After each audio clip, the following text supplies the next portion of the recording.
میرے عزیز بھائیو ذرا توجہ سے سنیے، یہ کوئی عام بات نہیں، یہ علم کے راستے کا ایک اندرونی راز ہے۔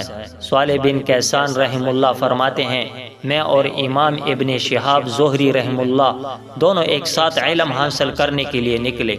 دونوں کا مقصد ایک تھا، دین سیکھنا، حدیث محفوظ کرنا۔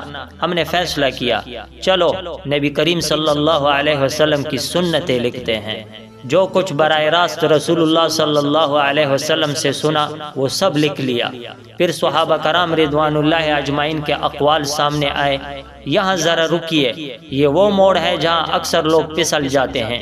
صالح بن کیسان کہتے ہیں، میں نے کہا یہ تو سنت نہیں، یہ تو صحابہ کی باتیں ہیں۔ میں نے انہیں لکھنا چھوڑ دیا، لیکن امام زہری رحم اللہ نے کہا نہیں نہیں، یہ بھی سنت ہے، یہی سنت کی سمجھ ہے، اور انہوں نے سب کچھ لکھ لیا۔ پھر صالح بن کیسان کہتے ہیں، اور یہ جملہ دل چیر دیتا ہے، وہ کامیاب ہو گئے اور میں ضائع ہو گیا۔ تو میرے بھائیو، علم صرف آیت اور حدیث کا نام نہیں، علم فہم کا نام ہے، علم نسبت کا نام ہے، علم تسلسل کا نام ہے۔ نبی کریم صلی اللہ علیہ وسلم کی بات کو سمجھنے کے لیے صحابہ کرام رضوان اللہ اجمعین کی آنکھیں چاہیے، ان کا دل چاہیے، ان کا عمل چاہیے۔ جو شخص کہے ہمیں صرف قرآن و حدیث کافی ہے، ہمیں صحابہ کی ضرورت نہیں، وہ اصل میں خود کو صحابہ سے زیادہ سمجھدار سمجھ رہا ہوتا ہے، اور یہی ہلاکت ہے۔ امام زہری رحم اللہ نے عاجزی دکھائی، بڑوں کی بات کو قبول کیا، صحابہ کی فہم کو دین سمجھا، تو اللہ نے علم میں برکت دے دی۔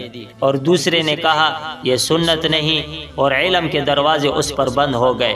تو میرے بھائیو، یہ دین کٹ پیسٹ کا نام نہیں، یہ سلسلہ نور ہے جو رسول اللہ صلی اللہ علیہ وسلم سے صحابہ کرام رضوان اللہ اجمعین، اور صحابہ کرام رضوان اللہ اجمعین سے تابعین، اور تابعین سے آگے منتقل ہوا۔ جو اس سلسلے کو کاٹ دے وہ خود کٹ جاتا ہے۔ اللہ ہمیں علم کے ساتھ ادب عطا فرمائے، بڑوں کی فہم کو قبول کرنے کی توفیق دے، اور ہمیں علم کے نام پر اپنی عقل کا بت بنانے سے بچائے۔